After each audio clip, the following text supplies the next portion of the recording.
What if the help you keep asking for isn't actually helping anymore? What if the promises sound powerful, but the results stay empty? Welcome back to Dave Global Politics, where we don't follow narratives, we break them down. Picture a simple situation. Your house is on fire. You call your neighbor for help. They shout back, "I'm coming with water." You feel relief for a moment, but when you look outside, the bucket is empty. You wait again. Another promise, another empty bucket. At what point do you stop calling that help? At what point do you admit something is fundamentally wrong? That is the reality facing Volodymyr Zelensky today. He is not lacking support in words, far from it. Every summit, every press conference, every official statement from Europe carries the same tone: solidarity, commitment, urgency. But when it comes to the one thing Ukraine actually needs to survive, the nightly barrage of missiles functional, ready-to-use air defense systems, the gap between words and action becomes painfully visible. Western media often frames Zelensky as a resilient leader standing against overwhelming odds. That image is not false, but it is incomplete, because beneath the emotional narrative there is a structural dynamic playing out, one that has nothing to do with heroism and everything to do with incentives, limitations, and long-standing habits inside alliances.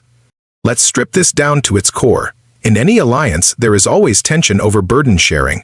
Economists call it the free rider problem. When multiple parties are responsible for a shared objective, each one quietly hopes the others will do more of the work, not because they're bad actors, but because it is the most rational move available. If you can benefit from collective security while spending less, why wouldn't you? For decades, this dynamic defined the transatlantic relationship. The United States acted as the backbone of military power, while European nations focused their resources elsewhere, building strong welfare systems, expanding healthcare, and improving quality of life. It was a trade-off that made sense at the time, during the Cold War. Europe was strategically essential, and the US had every reason to invest heavily in its defense. But when the Cold War ended, the urgency faded. The threat that justified massive military spending disappeared, yet the structure remained intact. Europe grew comfortable under the security umbrella, while defense preparedness slowly became a secondary concern. Budgets shrank, stockpiles decreased, and production capacity weakened not overnight, but steadily, year after year. Fast forward to today, and that long period of complacency is colliding with a high-intensity conflict that demands the exact capabilities Europe chose not to prioritize. Zelensky's requests are not vague or unrealistic. He is asking for specific systems: Patriot batteries, interceptor missiles, integrated air defense networks. These are not optional upgrades. They are essential tools for survival. Russia's strategy relies heavily on missile strikes and drone swarms, targeting both military and civilian infrastructure. Without sufficient air defense, Ukraine is forced to absorb those hits directly. And here's where the numbers start to matter. Europe, as a collective, does not have an endless supply of interceptors. The total stockpile across the continent is limited, and modern missile defense consumes resources at an astonishing rate. Each incoming missile often requires multiple interceptors to ensure a successful interception. There is no margin for error, because a single failure can mean catastrophic damage on the ground. Recent conflicts have shown just how quickly these stockpiles can be depleted. In a matter of weeks, even well-prepared systems can be pushed close to exhaustion. This is not theoretical, it is the reality of modern warfare. So when European countries hesitate to send more interceptors to Ukraine, it's not simply hesitation, it's calculation. Poland, the Baltic states, Germany, and others are all looking at the same equation. If they give away too much of their own defense capacity, they risk leaving themselves exposed. And if Ukraine were to fall despite their support, they could be next in line. This creates a paradox. Europe wants Ukraine to hold the line, but it also wants to preserve its own ability to defend itself. Both goals are valid, but they are not fully compatible under current conditions. As a result, what Ukraine often receives is not a complete solution, but a partial response. Promises are made, commitments are announced, and future cooperation is emphasized. But the immediate need, the interceptors that could stop the next missile strike tonight, remains insufficient. And this is where the illusion becomes clear. From the outside, it looks like strong, unified support, but from inside the burning house, it feels very different. Because at the end of the day, survival is not determined by how many statements are released or how many meetings are held. It is determined by whether the necessary tools are actually delivered in the quantities required at the time they are needed. And let's be honest, calling it support while sending just enough to stay involved, but not enough to change the outcome, isn't strategy, it's hesitation dressed up as leadership. If Chapter 1 exposed the illusion, then Chapter 2 is where that illusion starts to crack under pressure. Because once you move past the speeches and the headlines, you run straight into a hard wall: capability. Zelensky has been consistent from the beginning. He is not asking for abstract support, he is asking for specific systems, specific numbers, and immediate delivery. Patriot batteries, interceptor missiles, integrated radar networks. These are not symbolic requests, they are technical requirements tied directly to survival. Missiles are coming in daily, not hypothetically, not in some future scenario. The threat is constant, repetitive, and increasingly efficient. Now compare that urgency with Europe's response. What does Ukraine actually receive? Joint statements, strategic frameworks, long-term cooperation agreements, and carefully worded commitments about stepping up. It sounds impressive, it looks coordinated, but there's a critical mismatch here. The timeline of the response does not match the timeline of the threat. Europe is talking in years. Ukraine is operating in hours. Take the idea of a joint European air defense system. On paper, it makes perfect sense. Pool resources, coordinate production, integrate systems across borders, and build a continental shield capable of handling modern missile threats. It's the kind of plan that fits neatly into policy papers and summit agendas. But building something like that is not fast. It requires industrial capacity, supply chains, trained personnel, and sustained political commitment. Even under ideal conditions, it takes years to design, produce, and deploy at scale. And Europe is not starting from a position of strength, it's trying to rebuild capabilities that were neglected for decades. So while leaders stand in front of cameras talking about future systems, Ukraine is dealing with present shortages. The gap between those two realities is where the real problem lies. Let's zoom in on the United Kingdom because it illustrates this dynamic clearly. After leaving the European Union, Britain needed to redefine its strategic role. Supporting Ukraine became an opportunity to stay relevant, to demonstrate leadership, and to reinforce its position as a serious military actor. And to be fair, the UK has been active.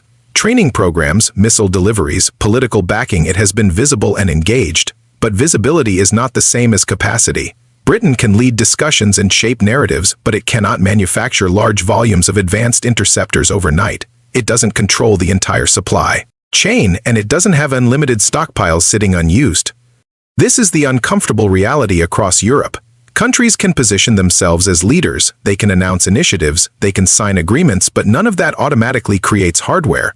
Missiles don't appear because a speech was convincing. Production lines don't accelerate because a summit ended with applause. And behind all of this sits a deeper issue that cannot be ignored: Europe's long-term neglect of its own defense infrastructure.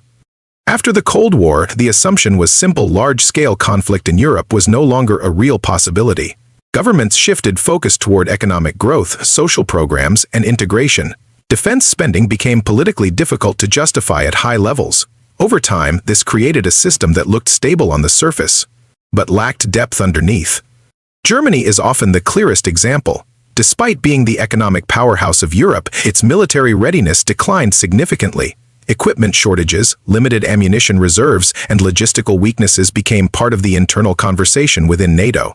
It wasn't a secret, it just wasn't treated as urgent. France maintained a more capable force, but its focus was different. Its military was structured for overseas operations, interventions in Africa, presence in the Middle East, not for prolonged, high-intensity warfare on European soil. Different priorities, different preparation. So when the war in Ukraine began, Europe didn't just face a political crisis, it faced a capability crisis. It realized that the systems needed for this kind of conflict either didn't exist in sufficient numbers or couldn't be produced quickly enough. Now, to be clear, Europe is responding. Defense budgets are increasing. New programs are being launched. Industrial capacity is being expanded. These are real changes, not empty gestures, but they are slow by necessity. You cannot compress decades of underinvestment into a few months of urgency. Even major defense manufacturers operate on long timelines. Increasing production of advanced missile systems involves complex components, specialized labor, and limited supply chains. Scaling up takes years, not weeks, and with multiple global conflicts drawing on the same resources, demand is already pushing the limits of what the industry can deliver. This creates a brutal mismatch. Ukraine needs immediate volume. Europe can only promise gradual increase. So what happens in the meantime? Ukraine adapts. It prioritizes targets. It decides which areas to defend more heavily and which ones to leave more exposed. These are not strategic preferences, they are forced choices driven by scarcity. And every delay, every shortfall, every partial delivery adds pressure. Because here's the truth that often gets buried under diplomatic language. Announcing long-term solutions while failing to meet short-term needs doesn't solve the problem, it just delays the moment when the consequences become impossible to ignore.